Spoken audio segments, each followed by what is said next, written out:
Mike Tyson was not always famous or scary.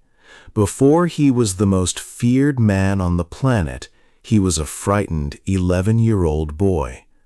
He lived in Brownsville, a very dangerous part of Brooklyn, New York. In a photo, he is holding a pigeon close to his chest.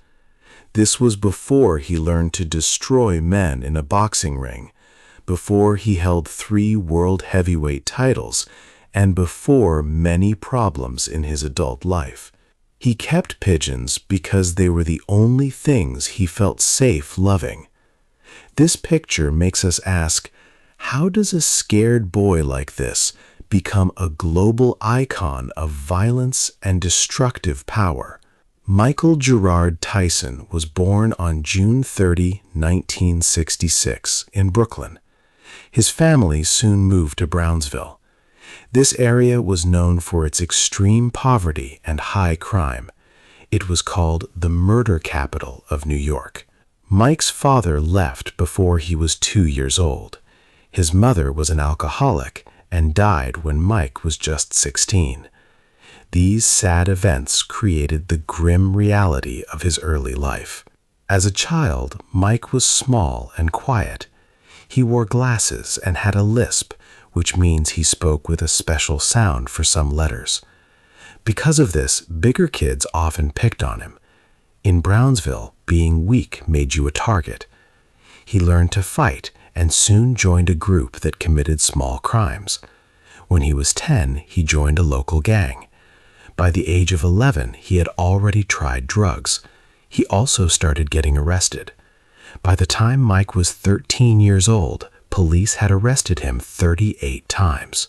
He once said that his home life was morbid, filled with constant trouble and danger. The criminal justice system, which later caused him more pain, also offered a strange chance. In 1978, after an arrest for armed robbery, Mike was sent to the Tryon School for Boys. This was a juvenile center located upstate in New York. There, a pivotal meeting took place. He met Bobby Stewart, a counselor who happened to be an amateur boxing champion. Mike wanted Bobby to teach him to use his fists properly. Bobby agreed, but only if Mike stayed out of trouble and focused on his studies. Mike accepted this deal. He threw himself into boxing with great intensity. He found a way to use the anger from his tough childhood. He read many books about boxing and often practiced his punches in secret, even after bedtime. Bobby Stewart, seeing Mike's amazing natural talent, knew he could only teach him so much.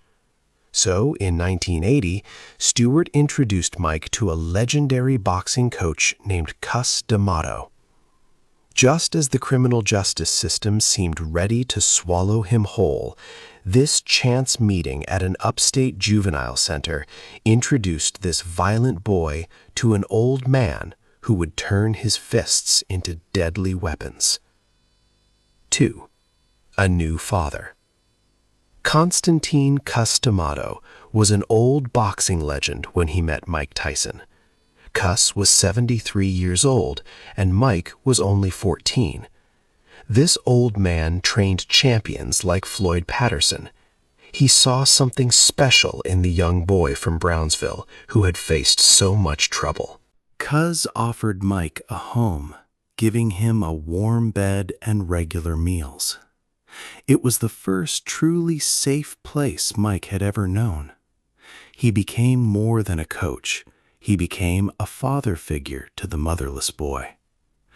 Mike had never known what it felt like to have a father, and Cus filled that empty space, becoming his legal guardian.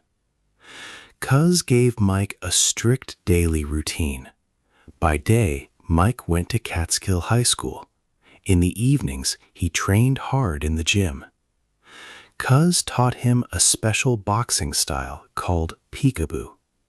With this style, Mike held his hands close to his face and moved his body constantly, bobbing and weaving.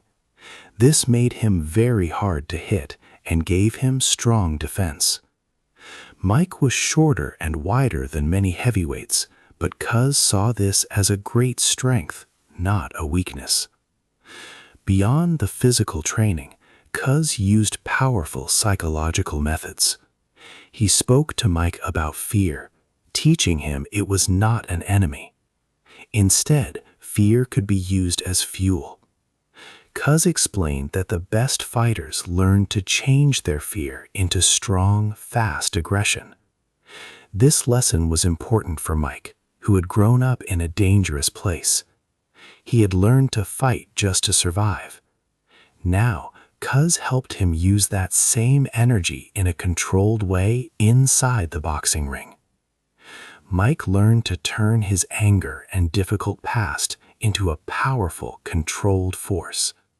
He was becoming a perfectly destructive machine, ready for the tough world of boxing. Mike's life changed completely. For the first time, he found purpose and structure. He had someone who believed in him. He trained with intense focus, turning his raw talent into skill. His amateur boxing record showed 24 wins and only 3 losses. He was even chosen as a reserve for the 1984 United States Olympic team. The bond between Mike and Cus was very strong, almost unbreakable. But this new, safe world did not last forever. A terrible sadness hit Mike's life again. In November of 1985, Cus D'Amato died. Mike was only 19 years old. He had been a professional boxer for less than a year. Once again, Mike had lost the man closest to him, the only true father he had ever known.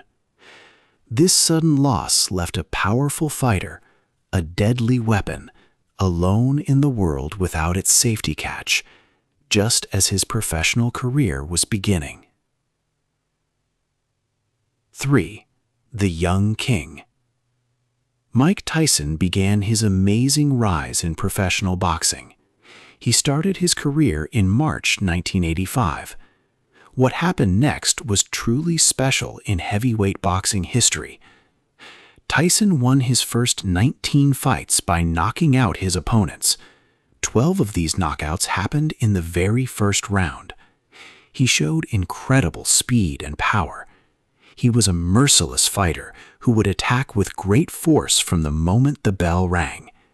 His punches were devastating, especially his left and right hooks, and he loved to get close to his opponents. He was known for snapping brutal uppercuts to the head and body. When he sensed an opponent was hurt, he would not stop. People were amazed by his strength and how quickly he won. On November 22, 1986, in Las Vegas, Tyson fought Trevor Verbit for the WBC Heavyweight Championship. Tyson was only 20 years old. Just 2 rounds later, he had won the fight and became the youngest heavyweight champion in the history of boxing.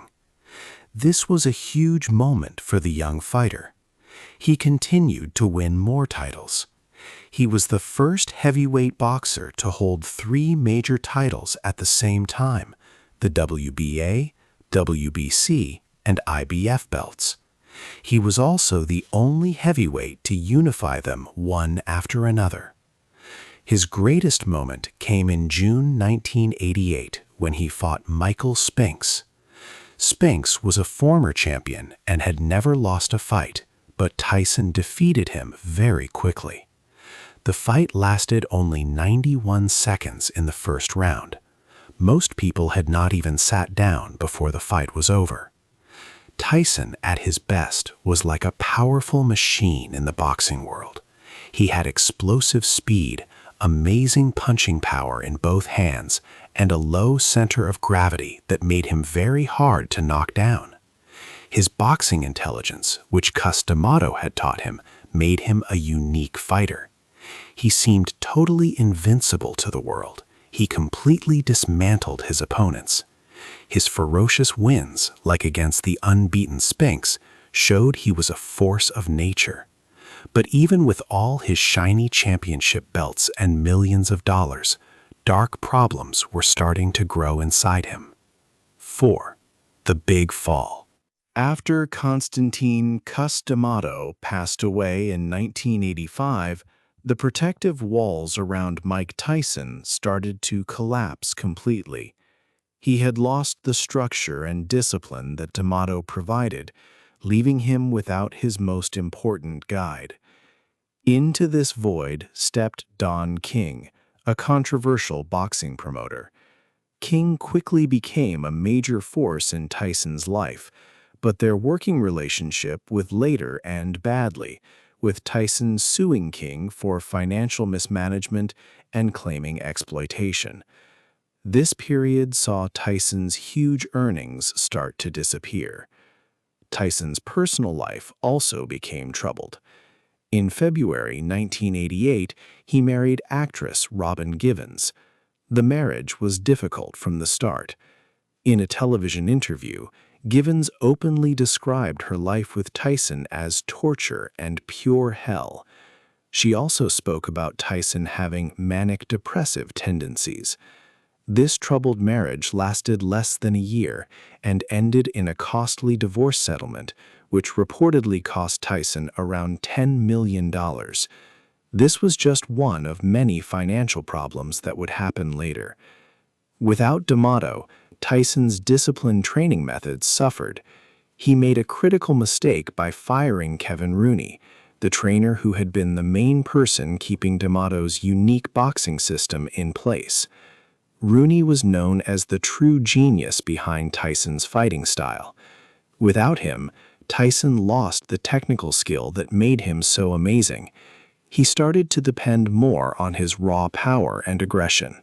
This made him vulnerable to clever fighters who could endure his punches and think clearly under pressure. His carefully built personal and professional scaffolding was gone. His lifestyle changed too, with rumors of heavy partying, drug use, and alcohol abuse becoming widely known and true. By 1990, Tyson was a distracted and unprepared fighter. He was no longer the focused machine D'Amato had created. He traveled to Tokyo, Japan for a fight against James "Buster" Douglas. Douglas was a massive underdog, with the betting odds at 42-1 against him. Most people saw Douglas as an easy win for Tyson, just another step in his march through the heavyweight division. However, Douglas came into the fight with surprising courage and clear tactics, partly motivated by his mother's death just weeks before. In the 10th round, Buster Douglas did the impossible. He knocked Mike Tyson down. For the first time in his professional career, the fighter everyone called the baddest man on the planet could not get up before the referee counted to 10.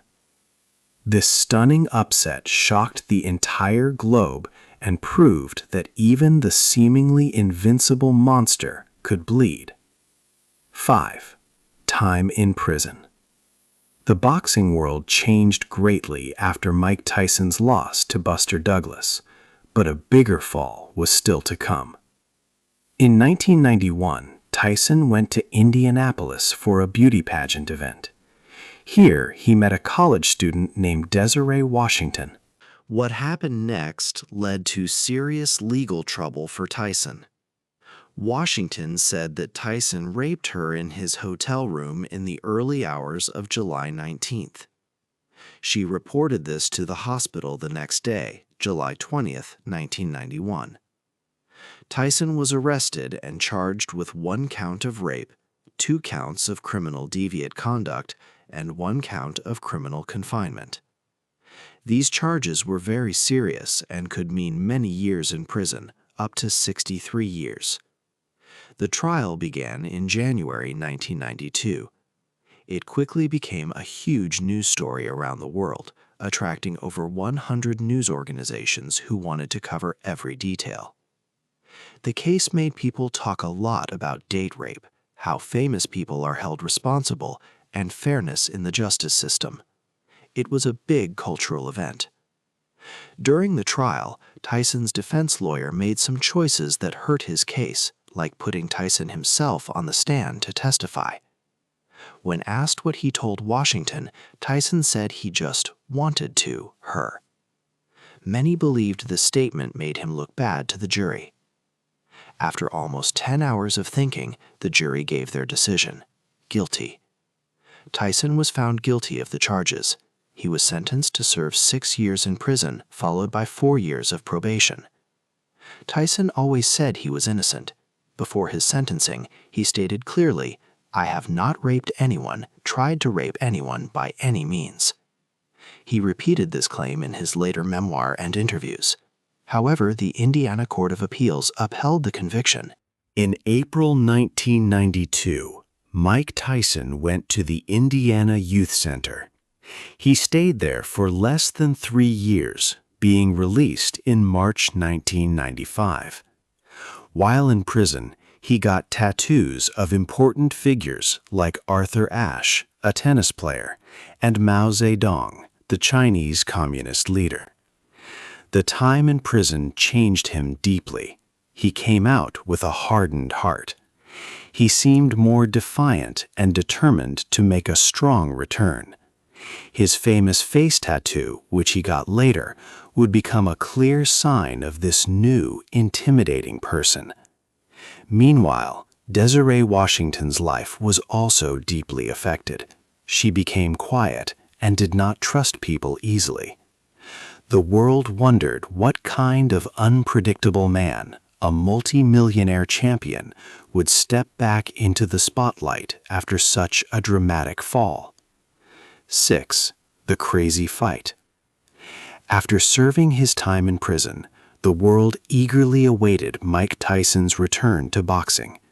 His comeback fights created immense excitement, bringing in record-breaking pay-per-view money. Public appetite for Iron Mike was even more intense than before his imprisonment. Tyson easily won his first matches after being paroled from prison, quickly regaining the WBC title in March 1996. He looked like the powerful champion everyone remembered, ready to take back his place at the top. However, a different kind of challenge emerged in Evander Holyfield. Holyfield was known for his calm, disciplined approach. He built his career through hard training and clever strategies. Many in the sports world thought Holyfield was too old and past his best to compete with Tyson. They saw Holyfield as a clear underdog when they first met in November 1996. Yet, Holyfield surprised everyone by beating Tyson in the 11th round, taking the WBA heavyweight title. This surprising loss led to a highly anticipated rematch in June 1997. The fight was promoted as the biggest sports event of the year, generating a huge revenue of $180 million from tickets, TV rights, and casino earnings. But what people saw that night was not just a boxing match, it was a shocking display of anger. In the second round, Holyfield's head hit Tyson's, causing a cut over Tyson's right eye. Tyson believed this headbutt was intentional, and his rage began to boil. He later said Holyfield kept hitting him with his head, and no one stopped him. In an act of uncontrolled fury, Tyson bit a piece off Holyfield's right ear. Holyfield quickly recoiled in pain, and Tyson spat the earpiece onto the canvas. The referee immediately stopped the fight, but Tyson, still consumed by anger, bit Holyfield's other ear as well. This catastrophic act ended the fight.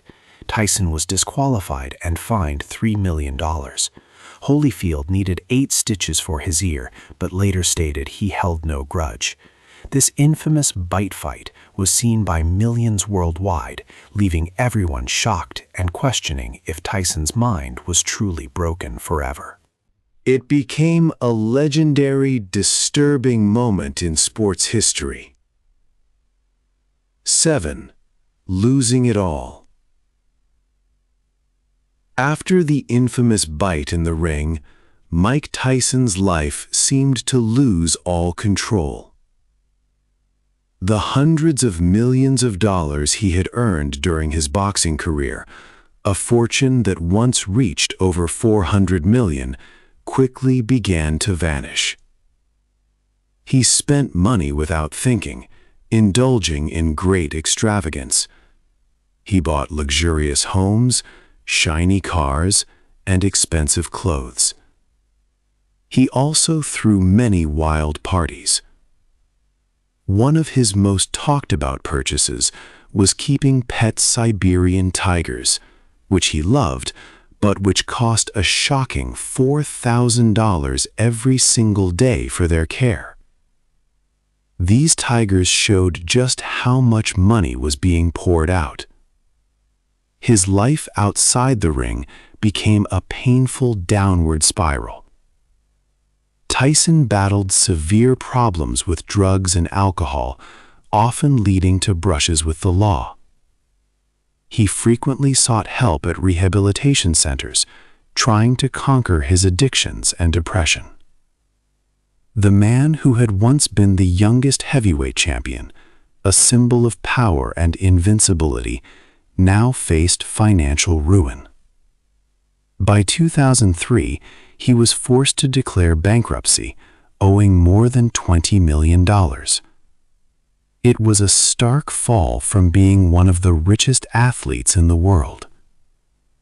The public watched as his once bright career dimmed, replaced by headlines of legal troubles and personal chaos. Many wondered how someone with such immense talent and wealth could lose it all so dramatically. The notorious tales of his spending and struggles painted a picture of a man unable to manage the pressures of his fame.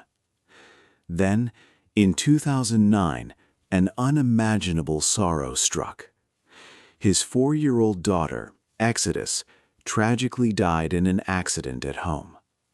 She accidentally became entangled in a treadmill cord. This heartbreaking event left Tyson deep in grief. He later shared his initial feelings of intense rage, but also expressed relief that he had learned ways to control such powerful emotions. He said there was no animosity or anger towards anyone, even in the face of such a profound loss. This period marked an absolute rock bottom for Mike Tyson. With his fortune gone, his personal life in disarray, and the crushing weight of his daughter's death, he faced a critical choice. He could surrender to the darkness that surrounded him, or he could somehow find an entirely new and unexpected path to rebuild his shattered life. 8.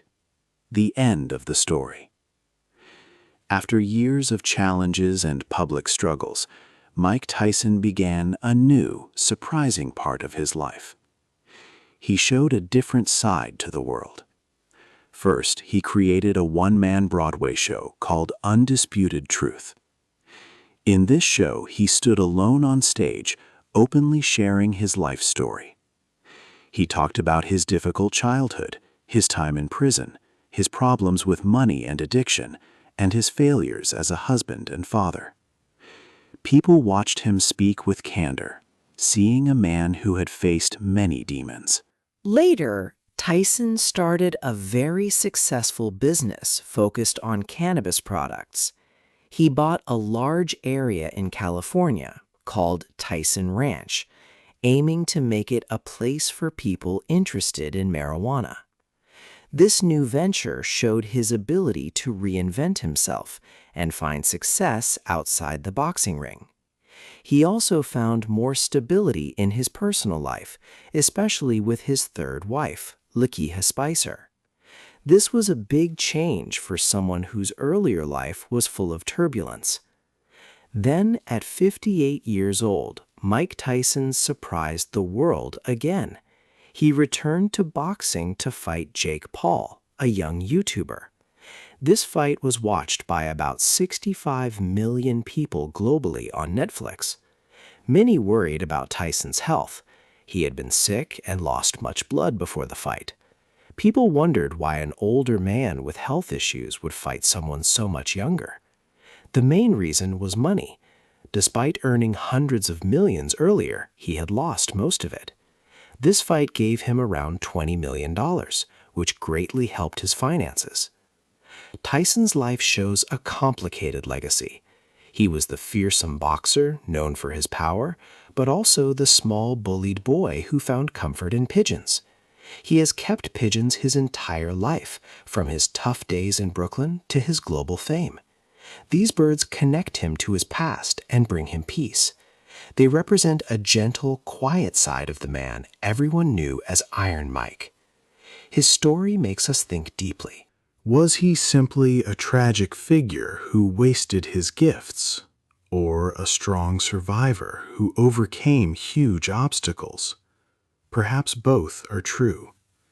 He was shaped by a very hard childhood and given powerful tools. He achieved incredible things, but he also caused harm and made big mistakes. He suffered greatly, but also found love and always kept his pigeons. He is now 58 and still here, a reminder of the complex distance between the scary fighter he became and the frightened boy he once was. Now, we have a question for you. Do you think Mike Tyson's traumatic childhood excuses the mistakes he made later in life, or is everyone ultimately responsible for their own actions? Let us know your thoughts in the comments below. Hey there! Just a second before you go. If you learned something new today, please give this video a like, write your thoughts in the comments, and subscribe to the channel. It only takes a second, and it really, really helps to create even better English videos for you. Your support means the world.